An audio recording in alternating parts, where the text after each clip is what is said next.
इस बात में कोई दो राय नहीं है कि जब से स्टुअर्ट लॉ ने नेपाल क्रिकेट की कमान संभाली है तब से नेपाल की क्रिकेट में काफी इंप्रूवमेंट हमें दिखा है। चाहे आप CWC L2 की बात करो या उससे पहले हुए छोटे से यूके टूर प्रैक्टिस गेम की बात करो या फिर नेपाल का 100th T20 मैच जहां पर नेपाल और नीदरलैंड ने बवाल मचा दिया, जहां पर तीन तीन सुपर ओवर हुए। इतिहास में पहली बार ऐसा हुआ कि एक मैच में हमने 3 सुपर ओवर देखा। लेकिन अगर आप इसके नेगेटिव साइड पर थोड़ी सी नजर डालो तो शायद आप इस चीज पर ध्यान दे पाओगे कि यार 153 चेज करने में इतनी मुश्किल नहीं आनी चाहिए थी।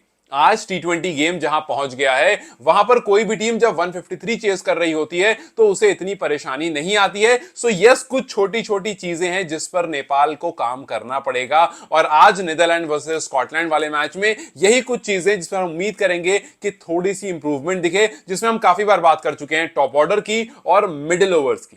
जैसे आप कल का एग्जांपल ले लो, कल मिडिल ओवर्स में जब नेपाल बल्लेबाजी कर रहा था तब 8 से 15 ओवर, मतलब बीच के जो 8 ओवर थे फ्रॉम 8 to 15, इस ओवर में सिर्फ और सिर्फ 31 रन पड़े। मतलब 48 डिलीवरीज डाली गई 8 ओवर से 15 ओवर के बीच में और उस 48 डिलीवरीज में सिर्फ और सिर्फ 31 रन बने। वहीं से जाकर के जो रिक्वायर्ड था वो बढ़ा, जो आपके रन्स थे वो स्क्वीज हुए अच्छी शुरुआत के बावजूद। हालांकि शुरू में विकेट गिर गई थी बट कुशल बुटेल ने जो अच्छी शुरुआत टीम को दी थी, अच्छा स्कोर बोर्ड पर लग गया था। लेकिन टॉप ऑर्डर के आउट होने के वजह से जो मिडिल ऑर्डर था उसने थोड़ा स्लो डाउन कर दिया और बहुत लोगों ने बहुत सारे सवाल किए। किरण थगुना पर सवाल हुआ और बहुत सारे प्लेयर्स पर सवाल हुआ, जिसको लेकर के यह भी बात आई कि क्या अगले मैच में नेपाल अपने प्लेइंग 11 में कुछ चेंजेस करेगा। खैर, प्लेइंग 11 में चेंजेस करेगा नहीं करेगा वो जरूर देखेंगे, लेकिन आज भी एक हिस्टोरिकल मैच है। जैसे कल 100th T20 था, वैसे ही आज नेपाल स्कॉटलैंड के सामने पहला T20 खेलने के लिए उतर रहा। मतलब काफी टाइम से दोनों टीम आमने सामने उतर रही हैं और पहली बार ये दोनों टीम T20 इंटरनेशनल मैच खेलेंगी। वही 7:45 का टाइम है, लेकिन कल वाले मैच की तरफ अगर आप देखते हो सो यस, नेपाल चाहेगा कि यार कल जो कमियां रह गई उसको पूरी की जाए। लेकिन उसमें सबसे पहला सवाल आएगा कि क्या आपके पास वही 11 होगी या 11 में कुछ चेंजेस आएंगे। जैसे फॉर एग्जांपल कल नंदन यादव जो है वो इंजर्ड हो गए थे, उनकी फिंगर में इंजरी हुई थी जिस वजह से वो सुपर ओवर में गेंदबाजी नहीं कर पाए थे। और बहुत लोगों ने इस बारे में बात की, हमने भी इस बारे में बात की कि अगर नंदन होते तो शायद वो 19 रन नहीं पड़ते और वहां पर वो उसको बचा सकते थे, क्योंकि वो लास्ट ओवर में अच्छी गेंदबाजी करते हैं और जिस तरह से वो धीरे धीरे अपनी यॉर्कर्स को लेकर के काफी कॉन्फिडेंट होते जा रहे हैं, उसी तरह से अगर लास्ट के ओवर में उनके हाथ में गेंदबाजी आती या फिर सुपर ओवर में उनके हाथ में बॉल आती तो शायद वो ज्यादा बेहतर करते और वो 19 रन नहीं पड़ते। सवाल पहला ये है, क्या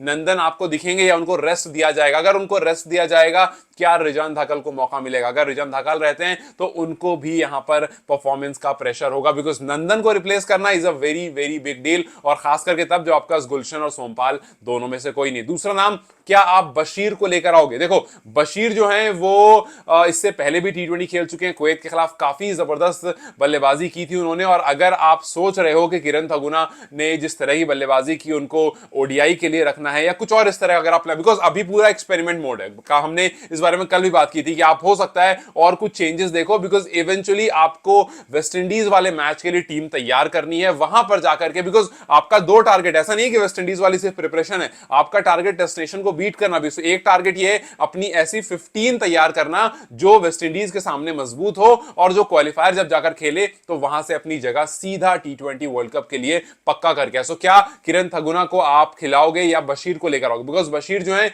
उन्होंने इससे पहले भी 80 रन की पारी खेली थी 47 बॉल में कुवैत के खिलाफ और अच्छी पारी थी वो, और वहां के बाद बहुत लोग इस बारे में बात कर रहे थे कि यार बशीर जो उनको आगे मौका मिल सकता है। सो लेट्स सी कि आप क्या एक और मैच जाओगे कि नहीं है, क्योंकि वैसे भी किरण थगुना ने नीचे ही आकर खेला था, 6th पोजीशन पर ही खेला था, वहां पर बशीर खेलते ही है नीचे आकर के। सो क्या आप उनसे कंटिन्यू करोगे या यहां पर कोई चेंजेस लेकर आओगे, या फिर क्या आप भीम शर्की की तरफ जाओगे या आरिफ शेख की तरफ जाओगे? बिकॉज आरिफ का फॉर्म बहुत अच्छा है बट वो ODI स्पेसिफिक थोड़े ज्यादा है, तो क्या आप यहां पर, क्योंकि किरण थगुना भी ODI स्टाइल में ही खेल रहे थे, सो क्या एक और मौका मिलेगा या फिर चेंज की तरफ आप सोचोगे? तो अब देखना बहुत इंटरेस्टिंग होगा, क्या गेंदबाज की तरफ से कोई नया गेंदबाज एंट्री लेगा या फिर आप, क्योंकि क्या कहते हैं, अगर आप चेंजेस की तरफ देखो तो यस, आप चाहोगे कि यार नंदन को इंजरी हुई थी और थोड़ा सा उनको टाइम मिल जाए, बिकॉज एकदम फ्रेश है, एक दिन का भी गैप नहीं मिला, कल ही इंजरी हुई थी। सो वो जो कट है वो कट अभी भी फ्रेश होगा, वो कट ऐसा नहीं होगा कि उनसे रेडी हो गए होंगे और वो हील हो गया होगा, उसको 1-2 दिन टाइम जरूर लगता है। सो मे बी उनको आज रेस्ट दे दिया जाए और आप रिजान धकाल को देखो और मे बी मिडिल ओवर्स में बल्लेबाजी करने के लिए आप कुछ और प्लेयर की तरफ नजर डालो कि यार इससे थोड़ा सा एक्सपेरिमेंट करके देख सकते हैं। But yes, we all know कि वो स्किल सेट जो नंदन प्रोवाइड करते हैं बोथ बैट एंड बॉल, क्योंकि कल भी ऐसे ही हुआ, 4 बॉल में 12 रन मार के गए थे वो, तो वो बैटिंग भी लास्ट में आकर के ठीक ठाक कर लेते हैं। जय ट्रॉफी का भी एक आध मैच था जहां पर if I am not wrong 42 47 इस तरह की पारियां उन्होंने खेली है। So he knows and he proves कि वो आकर के रन कर सकते हैं लास्ट में, अगर एक आध ओवर में कुछ ऐसा चाहिए तो। सो आपको जब गेंदबाज आप जब चुनते हो जिसके पास ऐसा स्किल हो, तो वो काफी ज्यादा आपको पॉजिटिविटी देता है कि यार बॉलिंग तो बहुत अच्छी करता है, ये लास्ट में आकर के रन भी बना देता है। सो ये अच्छी चीज है, मतलब ये आपको काफी बार बहुत सारे बॉलर्स में नहीं दिखती। सो यस, अगर आप इनको बाहर करोगे तो आप दोनों तरफ से थोड़ा सा कमजोर जरूर होगे। खैर, इस पर्टिकुलर कंडीशन की बात करें ज्यादा कोई ऐसा कुछ नहीं है कि नई कंडीशन आप सेम जगह पर खेल रहे होगे, आपको पता है आपको क्या मिलने वाला है, आपको पता है ऑपोजिशन कैसा, ऑपोजिशन के सामने आप खेल चुके हो, और जो ऑपोजिशन है वो कमजोर ऑपोजिशन है नहीं। सो यस, बहुत सारी चीजें यहां पर जरूर है कि 11 किस तरह से डिसाइड होगा। क्या कल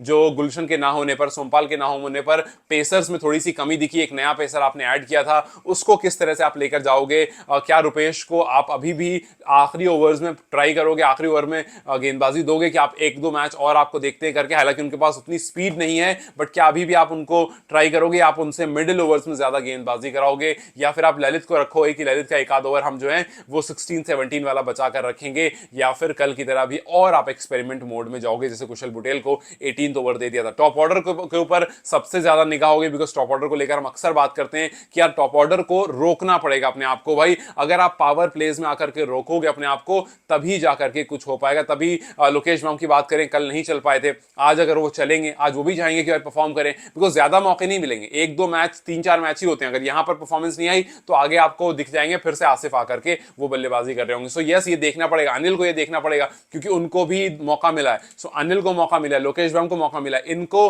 परफॉर्म करना पड़ेगा। अगर परफॉर्म नहीं किया, यहां पर हम और भी चेंजेस देख सकते हैं। मिडिल ओवर्स में जो स्लो और डायरेक्शनलेस क्रिकेट हमें देखने को मिलती है, उस पर थोड़ा काम करना पड़ेगा कि यार मिडिल ओवर्स में आकर के आप थोड़ा सा रन एटलीस्ट इतना तो कर सकते हो कि हर बॉल पर एक रन, या एटलीस्ट 5 रन एन ओवर करो, 6 रन एन ओवर करो, जहां पर आप पर प्रेशर ना आए और आप आखिरी के 5 ओवर में उसको तेज कर सकते हो। क्योंकि 153 चेस करने में जितनी मुश्किलें आ गई उतनी आनी नहीं चाहिए थी। और नेपाल जैसी टीम जिसके पास बैटिंग डेप्थ बहुत अच्छा है, 2-3 विकेट गिर भी गई तो आपके पास नीचे तक बैटर रहते हैं। सो आपको ये सोचने की ज्यादा जरूरत नहीं है कि लास्ट में कौन मारेगा, लास्ट में मारने वाले बहुत सारे प्लेयर रहते हैं, हर मैच में मार देते हैं। सो यस, मिडिल ओवर्स में जो बहुत ज्यादा स्क्वीज हो जाते हैं कि यार हर 6 बॉल पर 3 रन, 2 रन, 1 रन, 4 रन ऐसे आ रहे हैं, वहां पर असल प्रेशर बन जाता है, और उस प्रेशर की वजह से लास्ट में आते आते पूरा जो कैलकुलेशन है वो खराब हो जाता है। तो थोड़ी सी सेल्फ अवेयरनेस, थोड़ी सी क्रिकेट की अवेयरनेस, थोड़ा सा क्रिटिकल मूवमेंट पर कैसे परफॉर्म करना है उसका समझना, और अगर लास्ट में क्रूशल ओवर्स आ जाते हैं, जैसे कल सुपर ओवर आ गया,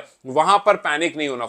करण केसी का फुल टॉस जो डालना वो पैनिक होने की वजह से, वो पैनिक नहीं होना, ये थोड़ी थोड़ी चीजें समझनी पड़ेंगी। और आपको अगर करण यहां पर है, अगर आप नंदन को गेंदबाजी नहीं देते हो, आज उनको रेस्ट देते हो, तो आपको पहले से पता होना चाहिए कि आप ललित को क्या रोल दोगे, संदीप को क्या रोल दोगे। क्या संदीप को लास्ट में बिल्कुल तीसरे थर्ड ओवर में लाना सही था, या उससे पहले वाले में ला सकते थे, कुछ रन वो रोक सकते थे। तो ये सब बहुत सारी चीजें हैं जिस पर नजर आज होगी कि आज किस तरह से बल्लेबाजी होगी, रोहित की कप्तानी कैसी होगी। हालांकि कल रोहित ने बल्लेबाजी अच्छी करी थी, बट रोहित की कप्तानी कैसी होगी ये भी देखना होगा, बिकॉज इस पर हम रेगुलरली बात करते रहे। सो आज बहुत सारे सवाल रहेंगे, उनको क्लोजली ऑब्जर्व करेंगे और फिर मैच के बाद उस बारे में बात भी करेंगे। टिल देन देखते हैं कैसा होता है ये मैच, उसके बारे में हम बात करेंगे पोस्ट मैच। आप तो अपना ध्यान रखिए, आपसे मिलते हैं मैच के बाद। Bye bye, take care.